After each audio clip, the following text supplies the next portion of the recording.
I'm Lucy. And I'm Michelle. Welcome to another episode of Tudoriferous, the biographical podcast that examines lives in the Tudor era. And today, part 3 of Julius. Mm-hmm. Julius. Julius, Julian, Judas, whatever. Whatever. As long as it's not, well, Judas you might be a little upset with, but yeah. We have solved a mystery. Oh? We haven't solved a mystery. Somebody has emailed to us to solve the mystery. Oh. We got an email that said, "Hi, Lucy and Michelle. I've just listened to episode 57, that was the first one of Julius, I think, and laughed out loud when told to explain myself, my username." Oh. This is Mother of Ghosts. I can imagine. I was going to say, I know who this is. My daughter's YouTube name was Ghostily and set me up as Mother of Ghosts, which made sense to her. That's adorable. And I've never got around to changing it. And then she goes, No, don't. It always annoys me when I hear other people on podcasts doing this, but I'm going to do it as well. Because she carries on, "I absolutely love your podcast and the detail you go into is amazing. Thank you for producing it for us." So, yeah, it always annoys me when people do that on other podcasts. And I think, yeah, all right, don't blow your own trumpet. And she signs herself Mog, which is quite a nice short form of Mother of Ghosts. I love that. Please don't change it. That's amazing. Keep it, keep it, keep it. Yeah.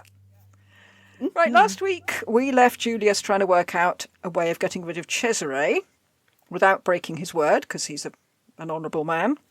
Well, you just have to get somebody else to do it that's not you or one of your underlings. Well, yes. But he was being faced with the Venetians who were taking over the papal land and refusing to compromise. But before we get back to Julius and his problems, we'll make a little detour via England. Ooh. Since we're meant to be a Tudor podcast, let's look at some Tudors. Pope Julius II's relations with Henry VII were positive. Oh, really? Well, admittedly, Henry didn't want to go to war with the Ottomans, definitely not against Venice for financial reasons, and he was doing the Pope out of money for the alum trade. But he still managed to maintain good relations with Julius. By pretending that he wasn't doing the alum trade. Yeah, and probably keeping him on a bit of a string about the Ottomans and Venice. Yes. Saying, oh, yeah, I'll tell you what, I'll just get this done, and then I'll be right out there, okay? We'll be right there. Yep. And it's just as well they were on good terms, because Henry needed a dispensation from Julius for Catherine of Aragon to marry Prince Henry. Right. Following the death of Arthur. And this is the most famous connection between Julius and England. Did they need a dispensation at all? I cannot remember, even though I did Arthur, for the fact that they shared, what is it, a great-grandmother? I don't know, but I think that probably the fact that she was his sister-in-law probably trumped that anyway. Yeah, but wouldn't you do a dispensation for all of it? Yeah. Well, I mean, if you can get married, it covers everything, doesn't it? Mm-hmm. So, okay, well, you can get married for this, but you can't for that. I wonder how the popes, this is completely off topic, reconciled themselves to uncles and nieces marrying later. How did you think that was okay? And all the Habsburg shenanigans, yeah. Well, that was a Habsburg shenanigan. It's just like, oh, really? Yeah. Really? Henry VII was relying on our old friend Castellesi to get this new pope to get a move on and stop dragging his heels. Good luck. You're dragging your heels with the Ottomans. Yes, that's true. Castellesi had a problem, though, because despite appearing to have killed him, he was recognised as having been very close to Alexander VI. He didn't mean to kill him, if indeed he did kill him. And we know Julius's opinion of Alexander. Yes. He couldn't bear to be in the same room as him, even when Alexander was dead and buried. So, yeah, perhaps Henry should pick somebody who hated Alexander. He might have more of a audience with Julius then. Maybe, but he carried on using the tried and trusted way of showering Julius's family with gifts. Ah, okay. That had always worked with Alexander. Does it work with Julius? Well, no, he's rather put out. probably not that put out about the gifts, but he's put out with being hassled. And it's not because he didn't want to do it, as he wrote to Henry to say he had every intention of giving him the dispensation.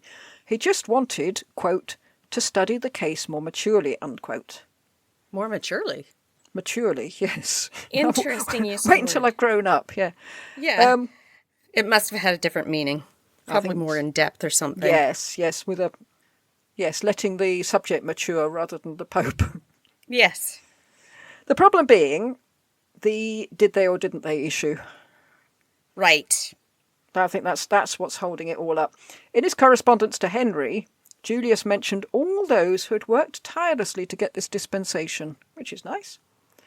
Castellesi, strangely, wasn't mentioned, despite the fact he was the one doing it. Oh. The Pope did single out one person for particular praise. Silvestro Gigli. Oh, no! And given the antagonism between the two men, this must have been mortifying for poor Castellesi. Gigli, it turns out, was a relative of Pope Julius. I can imagine Jiggly is turning in his grave with the fact that we're calling him Jiggly. Yes. All right. Probably Gilly. No, we will continue to call him Jiggly. Well, we might bear the fact that he's related to Julius in mind when we do the cameo on the English Cardinal, Matthew Bainbridge. Or rather, when we put it out, because we have actually recorded it. But at the time, I didn't know Jiggly was actually related to the Pope. Oh. So it makes a big difference. When you come to listen to the episode, you'll see why it makes a big difference. Yeah. Sorry, I'm still thinking on that. That makes a lot more sense, doesn't it? It makes more sense why he was able to wriggle out of what he did, which we won't say what he did, because the episode will come out after Julius. Yeah, everything just sort of sets into place. Yes. Right. Yes. It's nice when that happens, even when it's for fairly dodgy, unpleasant reasons. Very dodgy. Well, by the end of 1504, the Dean of St Paul's, Robert Sherborne, who'd been selected by Julius to carry the dispensation back to Henry, arrived in London. Very ill and empty-handed. He hadn't even got the damn thing. He'd had a horrendous journey. Did he lose it along the way? Is that his claim? I don't think he lost it. No, he didn't. But it's odd he was chosen, since he had become Bishop of St David's, and if you remember, that's where all the bishops were made out of purple stone, using a forged papal bull. And he'd been found out. And yet he was not only not punished, but he became the Bishop of Chichester and was given the honour of carrying the dispensation. Or not, as it turned out. Don't know how he got away with that. No. But is he related to, and we just didn't know it? Probably. He's related either to Julius or Henry. I'm not sure which one, probably. Yeah. Oh, that takes a lot of gall. Henry sent a letter to Julius, which, while polite, expressed an obvious irritation. Because he must have been terrified that after all the negotiations with Spain and the palm greasing he'd done in Rome, that the dispensation just wasn't happening, and that Julius was just stringing him along, saying, I'm going to do it. Yeah, I sent a person empty-handed. Yeah. That is pretty pathetic. Yeah, I didn't understand what had happened there. Whether Sherborne was just sent back to say, yes, it's coming, it's on its way. Yeah. By the way, I'm not very well, I'm going to bed. Yeah, so he's like, I've sent him. And now you have the months that it takes him to get to Henry for him to say, I don't have it with me. It's on its way. Yeah, I haven't got it. That's a couple of months where Henry is not harassing the Pope. Yeah, true. Yeah. Pretty mean, though. In fact, the dispensation had been dispatched, but to Ferdinand, not to Henry. Oh. And this, as you'll remember, was because Isabella wasn't expected to last long. Right. Ferdinand was keen that she should see that Catherine was settled before Isabella breathed her last. Yeah, well, couldn't they just say, no, it's already on its way to Ferdinand because of this? And Henry would be like, okay, that makes sense. No, they could have made 2 copies. I don't know why they didn't make 2 copies. Yes, because he would be thoroughly annoyed if it was going to Ferdinand and not to him. Not him, yeah. Yeah. Well, yeah, Isabella wanted to see her children settled. Nice to see your children settled. Yes. And he seemed like such a nice boy. So it's all going to be lovely. But this dispensation said that the marriage to Arthur had been consummated. So Isabella was not best pleased. Because she was adamant it had not. Because her daughter and the duenna had told her so. And it's also, financially, it's more convenient for Ferdinand and Isabella to think that it wasn't, and for Henry to think that it was. For reasons, if you listen to the episode on the lengthy negotiations, it's all explained in that. In fact, Julius, he must have been fed up with Spain writing to him to say, no, they didn't, and England writing to them saying, yes, they did. Yes, they did. He had inserted the word forsan, perhaps, yes, and then stepped back and washed his hands of the whole affair. I thought you were going to say, step back and watched gleefully. Like the blue touch paper. That's going to come back to haunt somebody someday. Yes, it will. Yes, I should be looking down from heaven and enjoying every minute of it. Cackling. Anyway, enough of England, where everything is straightforward and easy to understand. And back to Venice. Apart from the papacy, Venice is the only homegrown state which is still independent of either French or Spanish authority. That is quite a feat. Yes. It really is quite a feat. Yeah. I mean, they might not be under their strict jurisdiction, but they see their loyalty as going to one or other of them because they protect them. Yeah. And Louis was happy to protect the larger states like Florence and Ferrara, but he couldn't look after everyone, and many of them mightn't be very cost effective. Yes. So some of the smaller states that Cesare had taken over looked to Venice. And Venice's response to the calls for help was to say, OK, sorry, we'll get you out of the clutches of Cesare, but we're having you, and we're having you, and you, and you, and you. And they were just taking over where Cesare had left off, effectively. Oh. Nicer? In a kinder way? I'm not sure. I mean, we looked at the Council of Ten. Yeah, they were not very nice. They weren't very nice. No. The problem with the Venetians would take up an awful lot of Julius's time as Pope, since much of the land that Venice was taking over were papal states. And he wasn't having it. Not putting up with that. When the Pope protested to the Venetian envoy, Pisani, about the encroachments of Venice onto his ecclesiastical rights, and added that the council would someday have cause to repent their conduct, the envoy replied, quote, "Your Holiness must grow a little stronger before he can expect much from the Republic," unquote. Ooh. Julius was livid and replied, quote, "I will never rest until you are brought down to be the poor fishermen that you once were," unquote. Ooh. And Pisani retorted, quote, "And we will make a priestling of the Holy Father unless he behaves himself," unquote. Oh. Now that is fighting talk. No kidding. Well, Julius was in a tricky situation. I seem to say that all the time. So-and-so was in a tricky situation. Everybody's in a tricky situation. He now had to go against Venice. He couldn't let insubordination like that go unpunished. I mean, you can't tell the Pope to behave himself. Yeah, pretty much. I'm going to put you over my knee kind of thing. Ooh. But he could only go against Venice with the help of allies. And yet he was worried he would end up in a subordinate role to the allies. Oh, yeah, fair. Would they use him for their own ends? And we're talking about Louis XII of France and Maximilian here, so the answer is yes. Almost certainly yes. yes, they will. Yeah, once the territories had been taken back from Venice, how could the Pope be sure that they would be handed over to the Church? Wouldn't Louis or Maximilian just take them for themselves? Of course they would. Yeah. Well, no, Ferdinand would do something different. He'd give it to his youngest grandson, Ferdinand. Was it Ferdinand or Alfonso? Ferdinand, yeah. Yeah. Oh, I'm sure they've all got, Maximilian would keep it for himself. Maxie, little old Maxie. Because he needs money. Yes. Oh, bless him. But Julius realised he actually had no choice. So in the spring of 1504, he got in touch with Louis and Maximilian with the intention of creating a league.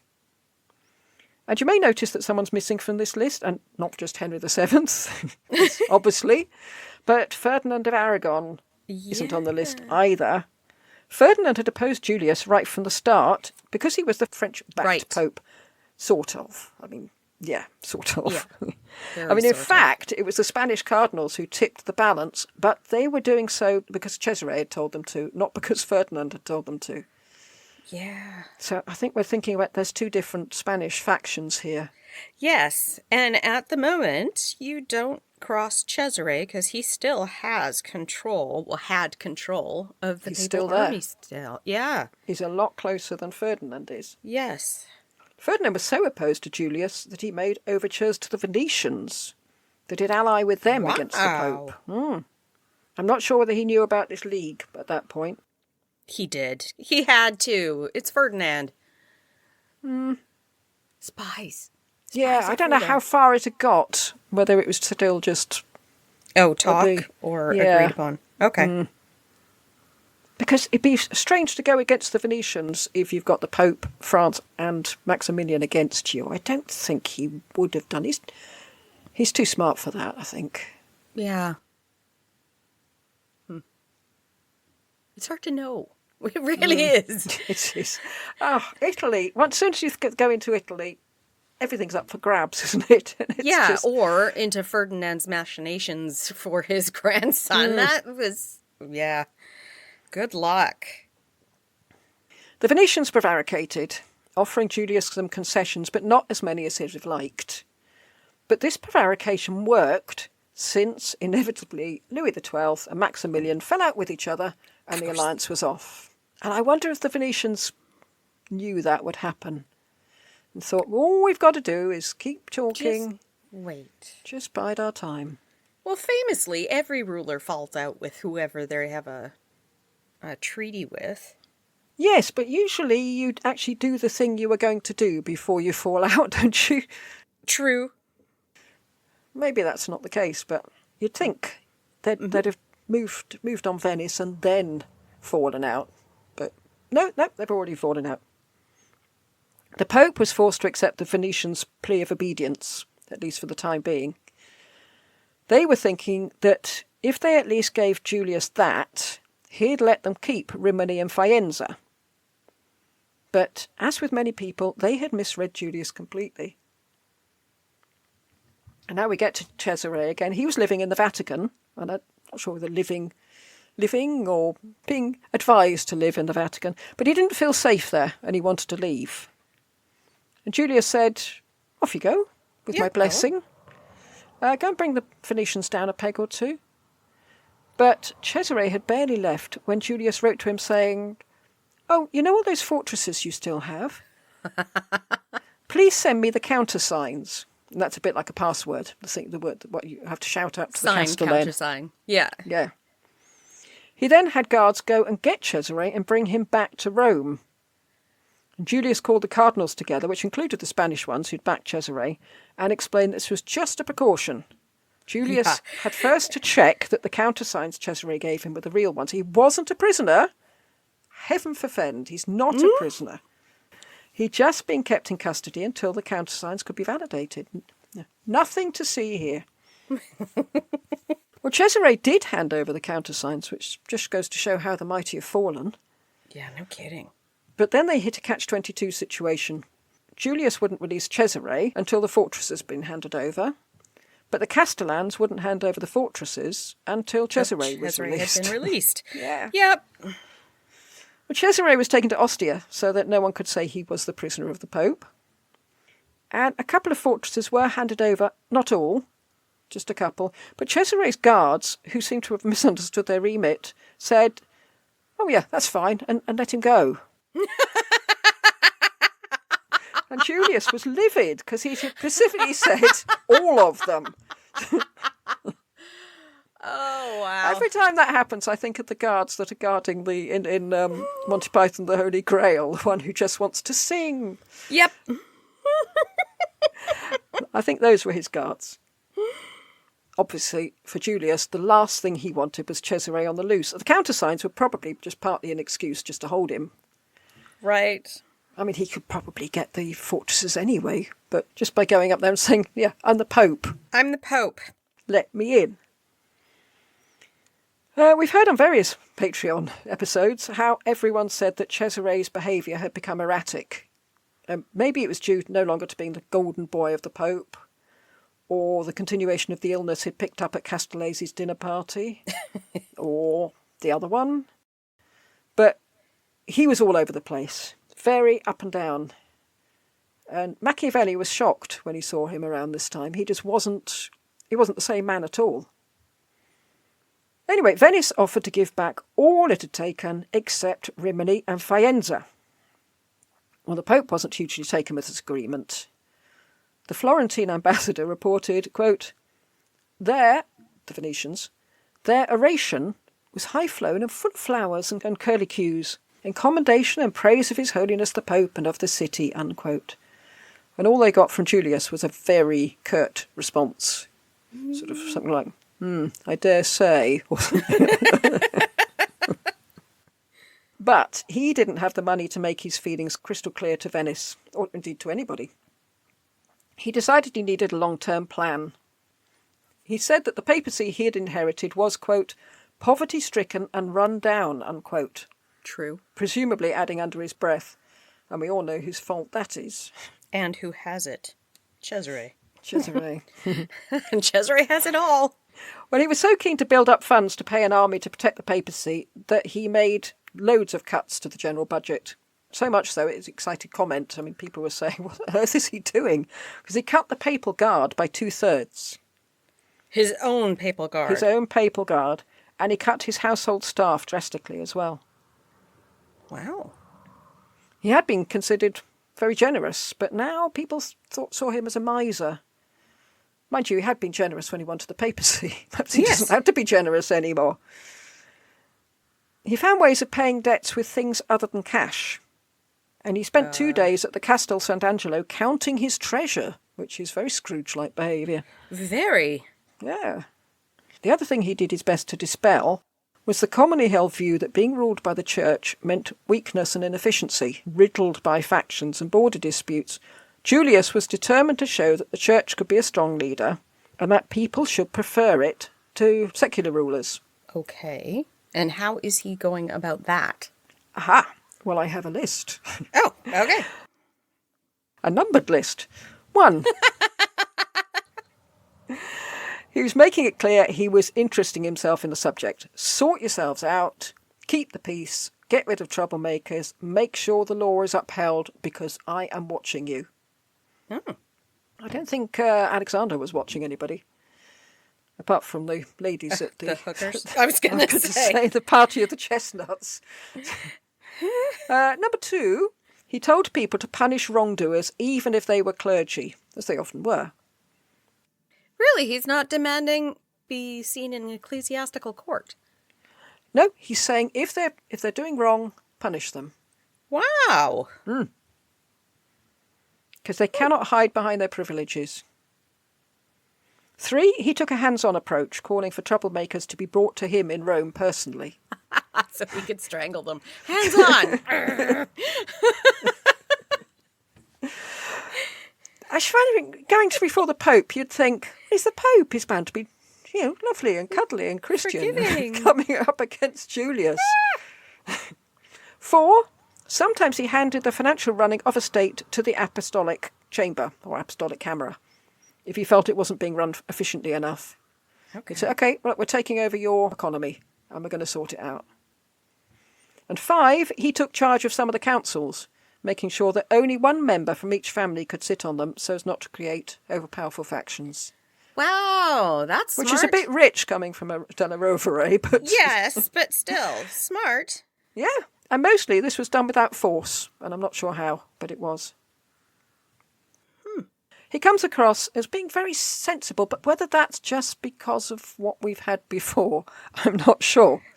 Well, it was just a free-for-all. And the Pope had problems closer to home, but, like any dynastic ruler, he set about sorting these out by means of useful marriages. So he married off members of his family to the Orsini and Colonna families, both. I get why a pope would want to do that, but I don't get why the families would want to do that, because popes are notoriously short-lived. Yes, I wondered that because once they've gone, what have you got? Yeah, the last one only lasted, what, a month? Yes. Well, one of the people he married off was his daughter Felice. Oh, of course he has a daughter. Yeah, she was married into the Orsini family, and she must have been, I think, well, it was a great asset, I think. They didn't always see it like that, but I think she was. Venice wasn't his only problem. He now set his sights on the cities of Perugia, ruled by the Baglioni family, and Bologna, ruled by the Bentivoglio family. They were papal states and he wanted them back. Neither Baglioni nor Bentivoglio were popular, so this could be seen as a liberation. Right. Definitely not a papal invasion. Well, if they are papal states. Mm-hmm. You can't invade your own state. True. Even if you have an army. And they are, burning things. Julius would need help, though. France seemed the obvious choice. However, France was by no means sure as an ally, and the problem was Cardinal d'Amboise. He had missed out on becoming Pope in the last episode.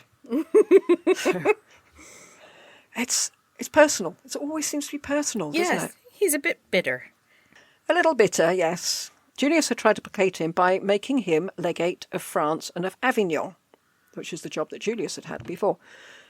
And it was in this capacity that we saw Machiavelli battling with him, since d'Amboise saw it as his duty to stand between the king and anybody who wanted to see him.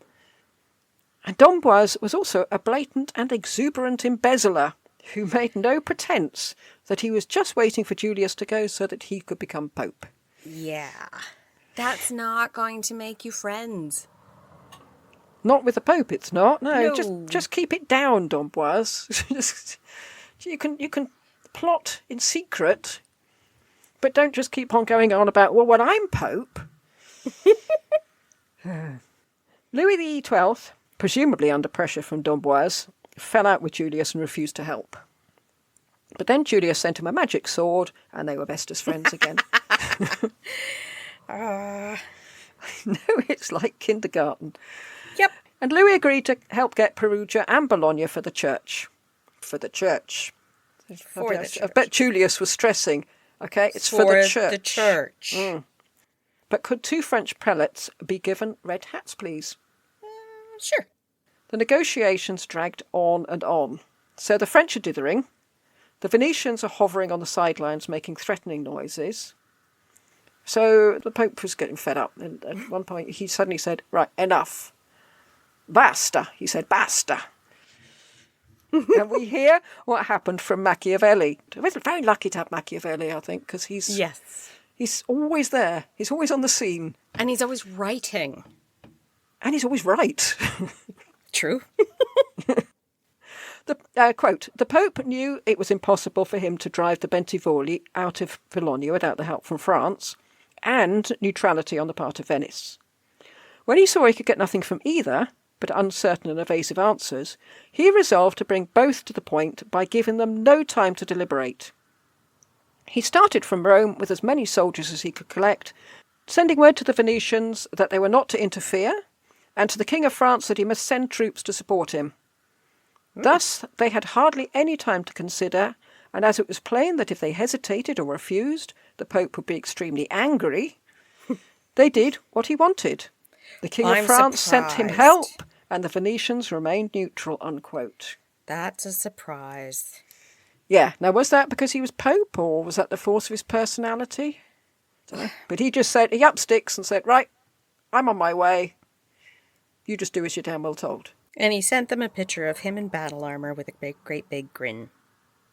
Yes, come on in, the water's lovely. Well, the French could have made him look very silly just by not gathering soldiers, just leaving him to do the battle on his own. But they didn't. And whatever you might say about Julius, he wasn't a ditherer. No. We know that was what Machiavelli admired in him. He said on several occasions in The Prince that Julius was amazing because he thought of something and he got on and did it. Yep. And I think with Machiavelli having to report back to the council in Florence, he probably thought this was wonderful. Yeah. And get told one thing, and then the council would change, and then he'd be told, nope, you're not doing that anymore. I've already proposed it. Yeah, the good thing about having a pope is that as long as he's there, he's the one that you answer to. There's not going to be a locum pope, is there? Mm-hmm. Nope. Well, this was a brave or foolhardy move on Julius's part, given that Spain now had Naples and they were itching to move north. And given Ferdinand's plans, Perugia and Bologna would do very nicely for that slice of northern Italy that he had earmarked for his grandson. And this is where the term warrior pope comes in, because to get Perugia and Bologna would require force, and Julius intended to lead that force. That's insane. It is. It is. It wasn't unknown for cardinals to be in the vanguard of troops, because he's done it himself when he was cardinal. Yeah. But popes didn't. No. That's unheard of. A pope doesn't put on armour and ride in front of troops. No. Maybe as a cover for the blatant militarism of the enterprise, Julius made it seem like more like a Vatican holiday outing, in that he insisted that all the cardinals who were fit to travel should go with him. Oh, wow. Maybe it looked more like a pilgrimage like that. Yeah, but he's in armour. Yes, and this pilgrimage has got 8,000 soldiers with it. I wonder if the cardinals dressed up in... And let's play fancy dress and got costumes that look like armour. Yes. Well, in February 1505, Baglione, the ruler of Perugia, agreed to abide by the rules the Pope laid down and to be obedient to the Pope. And the one thing Perugia was not to do, Julius said, was to put itself under the protection of Venice. And Baglione kept his promises. And when Julius sent an envoy to Perugia to restructure the council so it didn't favour the Baglione family so much, he didn't complain. Baglione didn't complain. So it was all going very well. In fact, it was a lot easier than Julius had imagined, I think. Wow. Everybody's probably just stunned. Yeah, but I think Baglione was probably sitting down to supper and somebody came in and said, the Pope's on his way. And he said, what? What do you mean he's on his way? The Pope's on his way and he's carrying a sword and is in armour. What? Yes. Yes. I think I'm going to knock off the wine for a bit. Yes. Anyway, this will sound familiar. Julius held mass in Perugia, where members of each faction were to take the host and were then to leave hand in hand with a member of the other faction. Oh my God. It's a love day. Love day. So dumb. Well, the Pope was so buoyed by his success that he was already thinking, today Perugia, tomorrow Jerusalem and Constantinople. And this was a trait with him. You get a relatively small victory, and in his mind it sort of snowballs, yeah. And you said last week that he wanted to take over the world. Well, what could he have done if he'd lived longer? That sorted, Julius concentrated his military campaign on Bologna. And he had been Bishop of Bologna, so he knew the place, sort of. I'm not sure how much time he spent there. But he seemed to get on well enough with the rulers when he'd been there, but he hadn't actually owned the Papal States at that point. Things have changed. Giovanni Bentivoglio was a condottiere for the papacy. And Bentivoglio had been very pleased when Julius was elected pope and said that he'd make an excellent pope, meaning that he'd make a pope that Bentivoglio could do business with. But when Julius announced that he was going to strengthen the papal control over Bologna, Bentivoglio was not as easily swayed as Baglione had been in Perugia. Yes. No, it's mine. You see, I'm here, right? Well, it's not surprising, really, since Julius planned to expel Bentivoglio from the city and to take over the running of the place himself. Baglione had been allowed to stay if he followed the rules. But he told Bentivoglio, I won't arrive at your city with 4,000 Swiss mercenaries and as many Italian infantrymen as long as you send your 4 sons to me in Rome. And presumably there'd be hostages, but for a pope to take hostages, I mean, what's he going to do if Bentivoglio reneges? He'd have to kill him. Bentivoglio said the pope would be welcome to Bologna, alone, but if he brought troops, he'd be met with troops. Julius told the cardinals that, quote, he was compelled to go to save his people, unquote. So it's quite similar to Charles VIII's trip to Naples. You can use the excuse that no one likes the Bentivogli family because they had a reputation for cruelty. So he's saving the citizens from tyrants, which he was. I mean, they were pretty grim, the Bentivogli family. God. Anyway, the charabanc trip sets off from Rome with the 26 cardinals and their households and the chapel staff and the slingers. And it took 3,000 horses just for the cardinals and their staff alone. And for the non-British, what is a charabanc? Oh, right, sorry. It's an old-fashioned bus. When people used to go, they used to go on trips, usually from big factories, from smoky cities, and they'd all go off to Blackpool or somewhere and play on the beach and tie knots in their handkerchiefs, put them on their head. And they'd go off in an old bus, a charabanc. So, yes, he was thinking of them as charabanc trips. Very much like a class field trip. Julius enjoyed the trip. He loved travelling. And for a change, it was lovely sunny weather. And he was having a thoroughly good time. He was doing what he wanted to do as well. I mean, never mind this poping. I mean, he was at the front of an army. That's what he really wanted. It's a bit like Cesare in that respect, except that he wants to stay pope and still do it. Wasn't quite so good for the grooms who were having to lead the horses, including the horse which was carrying the sacrament, since they were having to run all day, every day in the heat. Oh, how many horses did they lose? It's not the horses, it's the grooms. Several of them died of heat stroke. Oh, the horses were okay. The horses seemed to be. The horses were, right, the grooms were running. They were running along with, yeah. Right, okay. Yeah, I mean, you'd think when one of them died, you'd say, well, let's stop. We don't need these grooms to run along with the horses. Nope, that's not what they think. No. Bentivoglio sent envoys to negotiate as he suddenly realised what a weak position he was in. Everyone was siding with the Pope because, well, he's the Pope. And he's not carrying Bentivoglio. Yes. Julius complained that Bentivoglio didn't seem to know much about negotiations and dictated terms rather than accepting the Pope's terms.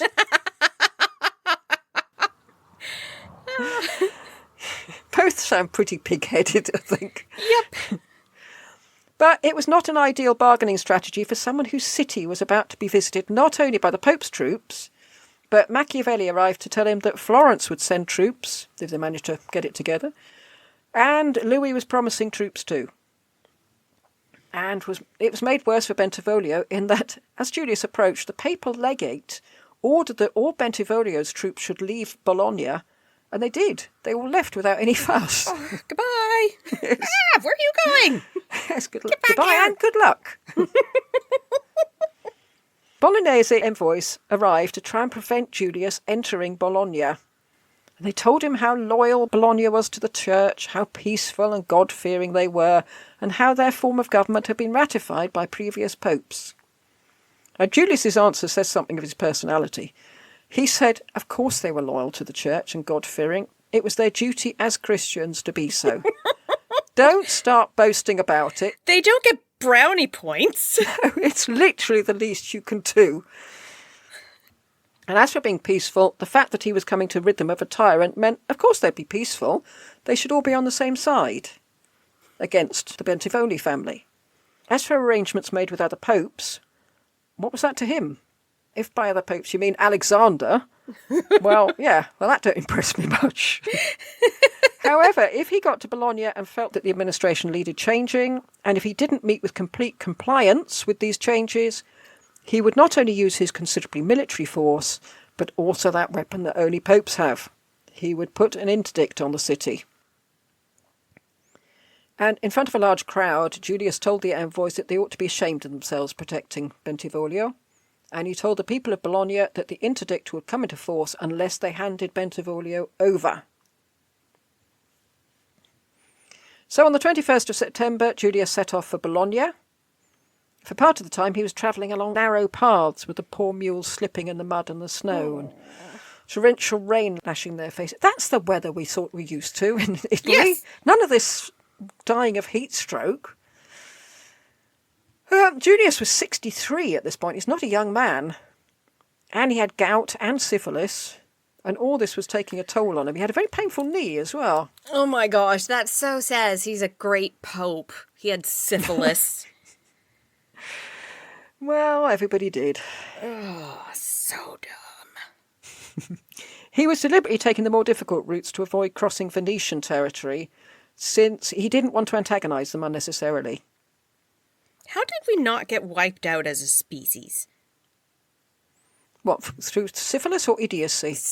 Syphilis, specifically. Everybody had it. It sounds like absolutely everybody had it. Certainly the sort of people we're looking at. I don't know, did the peasants have it? Well, I don't know. Maybe they did. I mean, maybe... Female peasants were often not given a choice. Yes, and... And you're talking about war with rape and carrying off of women. Yeah, grim. Yeah, I'm amazed we are still in existence. Anyway, on a happier note, Julius must have been greatly cheered when he heard from Louis that not only would he send troops, but that he was coming himself. Yep, hold the fort, Julius, I'm on my way. Julius then fired off his ultimate weapon on Bologna. He excommunicated Bentivoglio and put an interdict on the city. And Bentivoglio said, yeah, I'm not bothered. Yeah. However, on All Souls' Day, just as the Pope was going to Mass, news arrived that Bentivoglio had made a run for it. He had fled to Milan after being offered safe conduct by the French, the very people who were meant to be coming to help the Pope get rid of him. The French army was encamped outside Bologna. I don't think Louis got there yet, but the men are here. The Bolognese wrote to the Pope saying, A, please lift the interdict, and B, please protect us from the French, the army that the Pope had persuaded Louis to provide to relieve Bologna of the tyrant. They were now threatening to pillage the place. Well, of course they are. That's how they get paid. Well, the citizens had managed to get rid of them for the time being by opening a sluice and flooding their camp. Oh, that's smart. It is, isn't it? I like that. I mean, yeah. I love that. Except that made the French even more keen to destroy their city. Because they were cross. Right. Until the Pope bought them off. And that must have been annoying. He got rid of Bentivoglio without the help of the French, because Bentivoglio had just run. But still had to pay them. Yeah, still had to pay to get rid of them, the French. And we're back with the cane toads again, aren't we? Yep. 1506, when Julius entered Bologna, specially minted coins were thrown into the crowd with the inscription, quote, Bologna, freed by Julius II from a tyrant, unquote. Oh. And many people would have been delighted to see the back of Bentivoglio, but the family still had its supporters, presumably people who'd done well under them and didn't expect to do well under the Pope. Right. Erasmus happened to be in Bologna at this time. Oh no, poor Erasmus. He was horrified at the worldliness of the Pope. Yeah, he would be. Yeah, and he was later to get his own back in print, as we'll see in Betim. Within a week, Julius had completely revamped the system of government. In a good way? Yeah, he didn't do what we've seen some people do when they want to endear themselves to the population. He didn't lower or abolish taxes. Only to raise them even higher afterwards when they realised, yes. Oh crap, I can't pay for anything. Yes, we're completely bankrupt.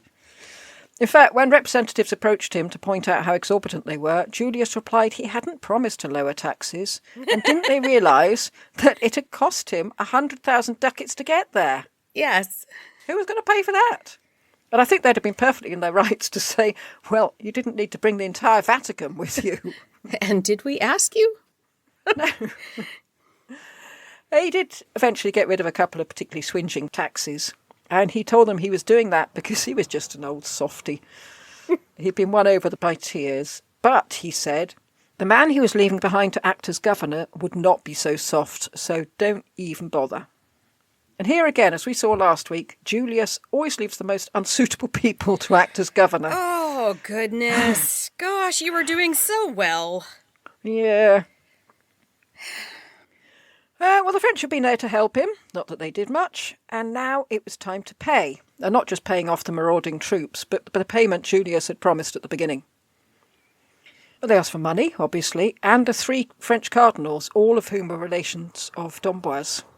And that's one more than they originally asked for, I noticed. And it was the last thing Julius and the other cardinals wanted, because no one in Rome wanted an increased French presence. Right. And also they were worried that this would put d'Amboise in line for being the next pope. They didn't want him. Really wanted to be pope. Yes. Yeah, and if he managed that, chances were that he'd move the papal court to Avignon. And then it would be under the direct influence of the French king, so they're very keen he shouldn't get in. But Louis had Julius over a barrel, and he had to go along with it. And when he created the 3 French cardinals, he also created Jimenez de Cisneros, a cardinal, possibly to even out the French and Spanish influences. Cisneros was the bishop who took over the running of Granada when it fell to Isabella and Ferdinand. Oh.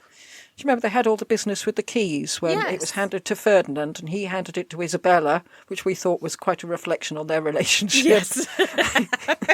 But then she handed it to Juan, and Juan handed it to Cisneros because he was going to be the one staying to look after the place. Oh dear.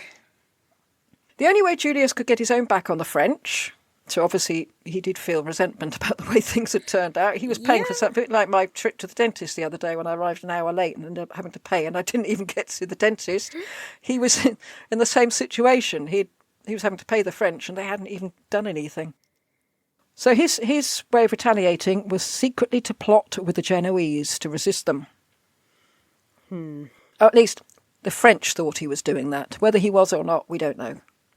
So Louis wrote to Julius to say, you side with the Genoese and I'll put Bentivoglio back in power in Bologna. And he said Bentivoglio would give him 100,000 ducats if he'd do it, so win-win for Louis. Mm-hmm. And he said to the Pope, quote, the Rovere are a peasant family. Nothing but the stick at his back will keep the Pope in order, unquote. And it's extraordinary how little reverence there is. I mean, he's the successor of St. Peter. Yes. I know they're all awful, but you'd think that the position would give you some sort of reverence. I don't know. If you're doing poorly, people stop looking at what your position is and just think, you suck, get out of the way. Yes. Louis was collecting a large army, and remember they already had a standing army in France. Julius suspected that the army was for more than just keeping the Genoese on their toes. He decided for his own safety to return to Rome. And he may have had a point. If Louis wanted d'Amboise to be pope, might Julius not have had a little accident? Ah. Those muddy roads, they can be slippery, especially near ravines or... Yes, and your poor little donkeys were already slipping before. Yeah. Julius was welcomed back to Rome in that over-the-top, tacky Renaissance way that they did. How long it will stay remains to be seen, but the Pope has scored a triumph. He had brought Perugia, Bologna and several other cities back into the Papal States. And there were speeches effectively saying, when you said you were going to get these cities back, we all thought you were mad. but well done, you did it. Yes. Quote, Your Holiness has deserved to be ranked among those illustrious popes who, casting aside all personal considerations or family interests, proposed no other end to themselves but the care of preserving and augmenting the authority and majesty of the Holy See, unquote. So they couldn't have made their meaning more clear. You're not like Pope Alexander. Not at all. And it sounds like sycophancy, but as we saw in the last episode, Julius really does seem to be putting the church first. Yes. And we are surprised, which we really shouldn't be surprised. That should not be your claim to fame. I put the church first. You are the Pope. Yes, again, it's the very least you could do. Everyone's trying to push their piety, and you think, yeah, that's what you did. Quick look at the papal court. Julius had an advantage over Alexander VI in that he was Italian. He came from near Genoa. Popes who weren't Italian were generally at odds with their staff in the Curia. Oh, makes sense. Yeah, it made doing any of the administrative stuff much more difficult. The administration had grown, partly because the Pope had his fingers in more and more pies over the years, but also because many offices had been created whose sole purpose was to be sold. So they weren't really posts, they were just cash cows. Right. At least that's what they were meant to be. But they didn't exist in a vacuum. They could be affected by politics. And a bit later, by 1511, Julius had 40,000 ducats worth of offices to sell, but no one wanted them, since the various Italian wars had halved the amount of money that the incumbent might get for them. So, yeah, he's sitting on all these pretend offices. But they can't be pretend offices. They may not have any power, but they've obviously got an income associated. They've got some sort of income, yeah. So did he just cut... This sounds horrible. Did he cut one bishopric in half and make it 2 bishops? Is that how they do that? Possibly. But there seem to be a lot of them. I mean, 40,000 ducats worth of offices to sell. That's quite a lot of offices. Yeah, but that's if. But then he could have been doing it for all. I mean, working right down the scale. It could be, administrators say, okay, well, one person did that, but how about if 2 of you did that? But you both pay me to do it. Yes. I don't. Yeah. He was a restless character. When he gave an audience to people, he would walk about, either pacing up and down, or would actually go out into the garden. Oh. Couldn't keep still, unless he was ill, as he quite often was, with gout, malaria, syphilis, and hemorrhoids he had as well. Sounds pretty grim. Yes. And then he'd give audiences from the comfort of his bed. People discovered it was most unwise to contradict him or to tell him something he didn't want to hear. Because, as we said, he'd sometimes hit his servants with a cane. Gosh. And these rages flared up, and they quickly died down, and then he'd apologise and tell the poor servant or petitioner not to worry. Well, not to worry about what he said or did when he was angry. Yeah, that's okay. That's just little old me. Yeah. Oh, sorry you lost an eye, but it's okay. The Venetian ambassador, when struck down with illness, said that death would be sweet to him since he wouldn't have to deal with Julius anymore. Wow. Yeah. When Julius was in a good mood, he'd slap people on the back with such force that they nearly fell over. And also he'd get very intent on things. If it was something political, he'd get so intent on it that one time he was deep in negotiation with the Venetian ambassador, and they suddenly noticed that the tapestries had caught fire. Oh, goodness. Sitting in the midst of an inferno discussing treaties. Jeez. Bad news could bring on a fever. Good news could have him capering around the room in his nightshirt. The cardinals were meant to be the Pope's advisors, but under Julius, that wasn't how it worked. There were On no paper, advisors? it might look as if they were advising him, but he saw their role as ratifying the decisions he'd already made. He saw himself as master, not colleague. Yeah. If any cardinals did try to voice dissent, they found themselves not invited to the next meeting. Oh. However, if he wanted you at the meeting, a little thing like illness wouldn't be considered an adequate excuse, despite the fact he's constantly ill. But if you're ill, well, you're going to arrive you've still got to come. Yeah. Just get someone to carry you. He was still after the other cities that Venice had engulfed. However, in 1505, he was forced to put this on the back burner when he found that he had both France and Spain breathing down his neck. Relations with Spain were breaking down due to Ferdinand overstepping the mark, as Julius saw it, by creating bishoprics in Castile and withholding the feudal dues of Naples. Right. Julius hoped to have a little chat with Ferdinand. In person. Yes. Well, so when the Spanish king was sailing up from Naples, the Pope went to Ostia to meet him. Oh, really? Actually, in person? I'm about to In take you to person. task. Yeah. In person. Oh, dear. But Ferdinand just sailed on past, leaving Julius standing on the shore, like the French lieutenant's woman, just standing there. And then Ferdinand met up with Louis, and the two were reconciled, which was a disaster for the Pope and for most people in Europe, really. Yeah. Spain and France together would be a formidable force. And they cemented the deal when Ferdinand married Germaine de Foix. Yeah. Poor Germaine. Yes. Not only did this make a formidable military force, but the Pope got to hear that reform of the church had been discussed between the two kings. That great council to check on the abilities of the Pope was about to rear its ugly head again. Oh, no. Was he biting the carpet? I should think so. If I were the servants, I would get out of that room. I did reform the church. What do you think I'm doing? I am the reformer.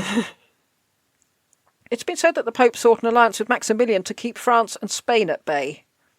But we know that Julius told Maximilian to keep away from Rome and he couldn't have his magic crown, so that hardly sounds like the actions of someone who's trying to make friends. Yeah.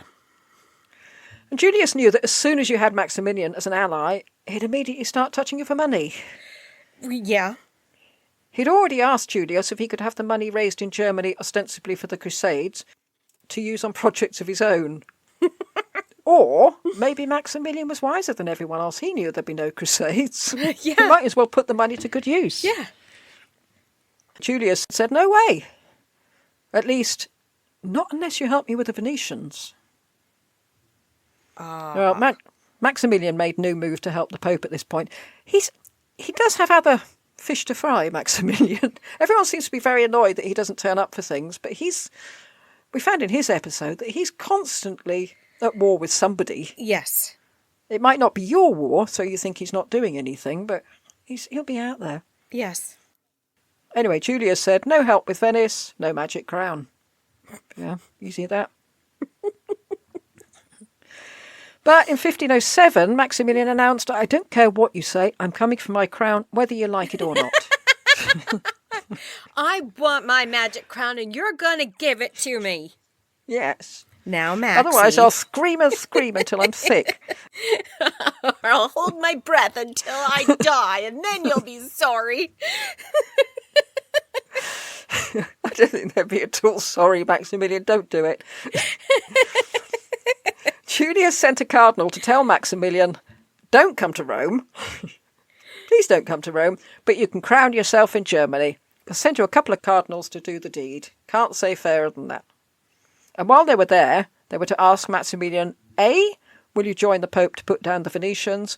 And B, will you join a league to fight the Ottoman Turks? And Maximilian said yes to the first and no to the second. You know, anytime somebody says I can't say fairer than that, I'm like, oh, you scheming bugger. Yes, you can. You are so full of the poop. Yep. Maximilian had a very low opinion of Julius. But whether that was prior to the Magic Crown fiasco or as a result of it, I'm not sure. He said to the Venetian ambassador, quote, for Pope Julius himself, I wouldn't move 3 steps. But to keep the Holy See in Italy and not let Italy be taken over by the French more than they've done already, that's a different matter, unquote. Well, yeah, but then he couldn't have his Holy Roman Magic Crown if the French took over the papacy. All of a sudden, Well, the I suppose French could have that magic crown. Ooh. I was thinking he'd be more likely to get it because it's Julius that's between him and the magic crown at the moment. Yeah, but can you imagine Louis saying no to a magic crown if he took over the papacy and the papal lands? No, no, no. Yeah, one would be the Holy Roman Emperor with the magic crown, and one would just have the title. It's not like they get anything else for being the Holy Roman Emperor. Well, don't worry, it'll all change when Maximilian becomes Pope. Ah, he had such big dreams. Well, Maximilian had a very low opinion of Julius, but the feeling was mutual. None of them seemed to have very good opinions of each other. No. The term Julius used for Maximilian was bestia, which one book I read translated as fool or blockhead. Yeah. Google Translate went for beast. I suspect it was quite a bit stronger than that in this context. Yes. Yeah, Google Translate doesn't work very well with period documents because the wording has changed so much. Yes, and bestia does mean beast. Yes, it does. As in a wild animal. But it had different connotations. Yeah. In 1508, Maximilian was declared Holy Roman Emperor in Trento. But as we heard in his episode, he quickly came to feel that this wasn't good enough. No, it isn't. A Holy Roman Emperor should be crowned in Rome. It's in the name. Yes, and Charlemagne did it. I need to do it. But he wrote to the Pope he'd conquer the Venetians first, and then he'd come and get the crowning done properly. Julius decided that if Maximilian was going to conquer the Venetians, well, let him get on with it. He could decide on that whole crown thing once the Venetian issue was sorted out. The answer's still no, but yes. Yeah, we'll think about it. But he wrote to Maximilian to say they had prayed for him as Holy Roman Emperor on Good Friday, so that effectively meant he was. So there's no need to come to Rome. Yeah, you don't need the magic crown. Well, as we heard in his episodes, Maximilian was very successful against the Venetians, to start with, and then the inevitable happened. It wasn't just that Maximilian ran out of money. To the annoyance of the Pope, the French decided to side with Venice. They always seem to use it as a weapon, don't they? Well, if I can't get what I want, I'm going to side with Venice. Yes. Maximilian was forced to accept a truce, which pretty much left Venice with everything they'd had before. But the Venetians did something foolish. They didn't recompense Louis enough for his help, and we know from our discussions about Florence that you must pay Louis what you said you'd pay Louis. Yes. And Venice would have to pay for that somehow. In November 1508, there was a meeting. The participants were Cardinal d'Amboise, ambassadors for England and Spain, and Maximilian's daughter, Margaret of Austria. Hello. And I wondered who represented England, so I looked it up. Apparently no one actually represented England, but an English ambassador, Edward or Richard Wingfield, was present. Wingfield it doesn't sound medieval. No. Wingfield sounds, I'd put that as First World War. Yeah. I think. A Flight Lieutenant Wingfield. Yes. If it's Edward Wingfield, I don't know who he was because I couldn't find anything about him. But if it was Richard Wingfield, because the source I found said Edward, but when I looked it up, Richard seemed more likely because he was part of the negotiations for the Holy League. Not the League of Cambrai, but the Holy League. So he sounds more likely to be the one. And he was married to Catherine Woodville after Jasper Tudor died. Oh. I remember from Jasper's episodes, she married very quickly after he died. Oh, of course she did. And He was that old. her new husband was considerably younger than she was. Yes. Because I remember we called him the pool boy. Yeah. So we may be talking about him. He might be there. Oh. They met in a place called Cambrai, and they fully expected the Pope and Louis would join too. This was a secret meeting. The officially advertised purpose of the League was to fight the Turks. The real purpose was to fight the Venetians. And the reason they were being so cloak and dagger about it was because the goalposts had been moved. The outcome was no longer to be that Venice should get out of the territories it had taken after Cesare's downfall, but that Venice should be wiped from the face of the earth. Wow. Why? Why Because that harsh? the Venetian territories were to be divided between Julius, Ferdinand, Louis and Maximilian. Not the English in any way, shape or form. No. Well, the Duke of Savoy was to recover Cyprus. Right. And we know, because we've looked at Cyprus on Patreon, that the Duke of Savoy was the husband of Charlotte, who would have been Queen of Cyprus if she hadn't been shunted aside by her stepbrother. And Savoy had got thoroughly fed up with the internecine bickering that went on in Cyprus and said, look, you sort it all out yourselves. I'm going to live on a farm somewhere. Yep. So whether they've taken him out of retirement and told him he's got to do this, he's probably thinking, oh, I don't want to go. They bite each other's noses off there. Yeah. I don't want to go to Cyprus. Anyway, the plan was Louis would attack on April the 1st. Interesting date. Pope would then put an interdict on Venice, and Maximilian would join in once his obligations to Venice under a truce had expired. Because when it all fell to pieces, when he was trying to attack Venice, he had to organise a truce. Maximilian's instructions to his daughter, Margaret of Austria, at the League of Cambrai, was that she was to allow in Ferdinand's ambassador and the English ambassador. But there's no mention of letting in any representative of the Pope. Oh. Julius was thinking of sending Pietro Grifo to represent him, and he was the man who went over to the dark side in the alum trade palaver. You know, he was sent over to tell them off, and he ended up making money out of it.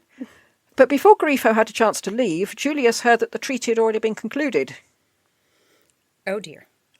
And because Grifo hadn't gone to the conference, the Pope's side was represented, if that's the word, by the Bishop of Rouen, d'Amboise. French. Oh. Well, at least it wasn't represented by Cesare.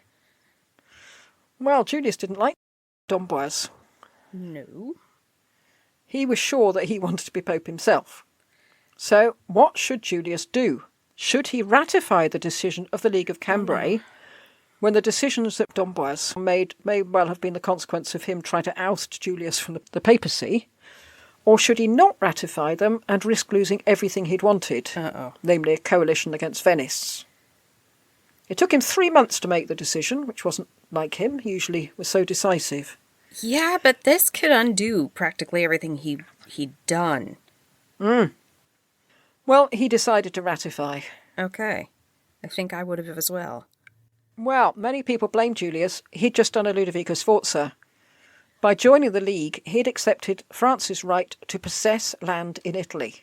Oh. And not just France, Spain and the Holy Roman Empire too. So because they've been told, right. OK, you can have a bit of Venice. Right. It's not just come on in, sort something out, and then leave. Right, you lot, everyone go home. Oh dear. I didn't think of that. I mean, he did it very much as a last resort. And he had tried all other methods to get Venice to give back papal lands. He didn't want to get into bed with Louis, but Venice had persistently ignored the spiritual sovereignty of the papacy. I think we should include a Venetian character in our Patreon list so that we can discover why Venice thought it was so much outside the Pope's jurisdiction. Yeah.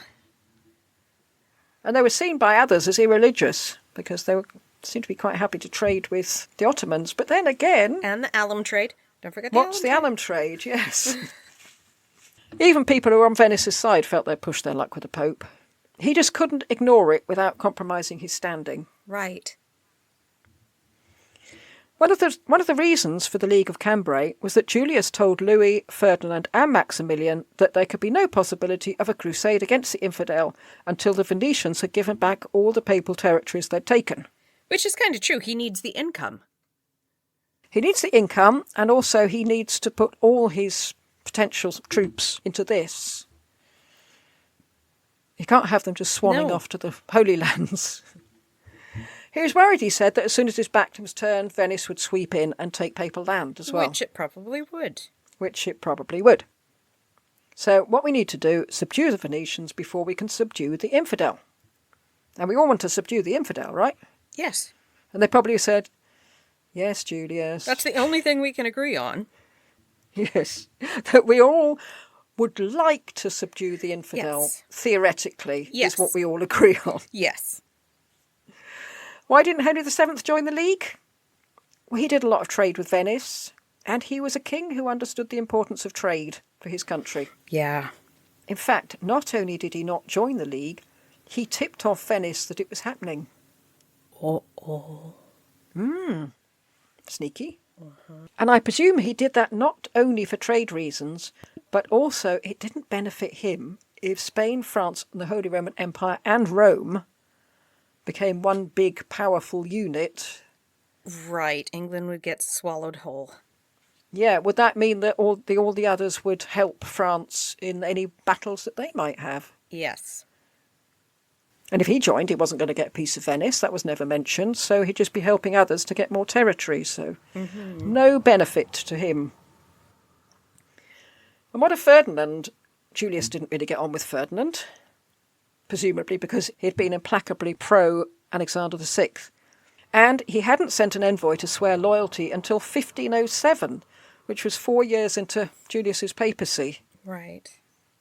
Henry was very quick off the mark to swear fidelity to the popes, because he knew you sometimes need popes. Yep.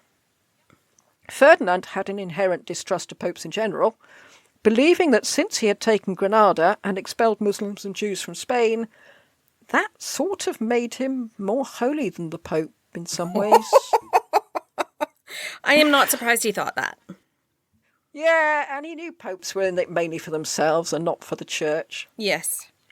Julius recognised this. He played the piety card with Ferdinand, saying that he'd never trust other princes as much as he trusted Ferdinand because he knew him to be so pious. Right. And Ferdinand liked that sort of thing, although I can't imagine he was fool enough to believe it, though. No. He's not an idiot.